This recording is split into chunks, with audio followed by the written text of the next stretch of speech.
द्वारिकाधीश बन चुके कृष्ण, राजमहल की जिम्मेदारियां, रानियों का परिवार, युद्धों का बोझ, सब कुछ भाग्य ने उनके हाथ में दे दिया था। पर ब्रज का वह निश्चल प्रेम, वह राधा जो कभी भी उनके हृदय की धड़कन थी, समय के साथ दूर तो हो गई पर कृष्ण के मन से कभी न उतरी। उधर वृंदावन में राधा जी धीरे धीरे क्षीण होती जा रही थीं। उनकी इच्छा बस एक ही थी, कृष्ण का दर्शन अंतिम बार। वृंदावन की गोपियां यह संदेश द्वारका तक लेकर गईं। जब कृष्ण ने सुना राधा अपने जीवन के अंतिम क्षणों में है, तो वे सब कुछ छोड़कर अकेले वृंदावन की ओर चल पड़े। न राजा न सारथी, बस एक विरही प्रेमी। राधा यमुना तट के पास एक पीपल वृक्ष के नीचे लेटी थी, आँखों में शांति, चेहरे पर तेज और मन में बस कृष्ण। कृष्ण धीरे से उनके पास आए और बोले, राधे।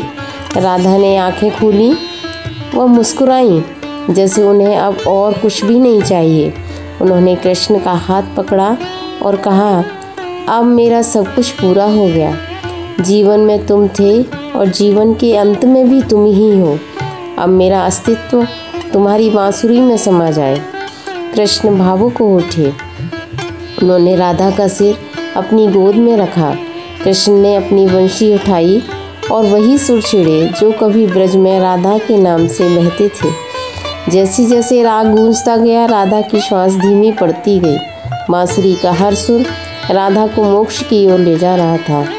कहते हैं जैसे ही बांसुरी का अंतिम स्वर खत्म हुआ, राधा भी इस संसार से विदा हो गई।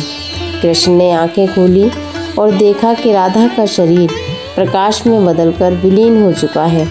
ना कोई चिंता, ना कोई संस्कार, वह स्वयं कृष्ण के प्रेम में ही लीन हो गई। उस दिन कृष्ण ने वह बंशी तोड़ दी और प्रतिज्ञा ली, अब यह बंशी राधा के बिना नहीं बजेगी। कुछ समय बाद कृष्ण ने बांके बिहारी रूप में प्रकट होकर उसी प्रेम को संसार को दिखाया जिसमें राधा और कृष्ण एक हो चुके थे। राधा कृष्ण का प्रेम देह का नहीं, आत्मा का प्रेम है। राधा का अंतिम मिलन संसार को सिखाता है, प्रेम त्याग है, प्रेम समर्पण है, प्रेम मुक्त करता है और सच्चा प्रेम कभी मरता नहीं।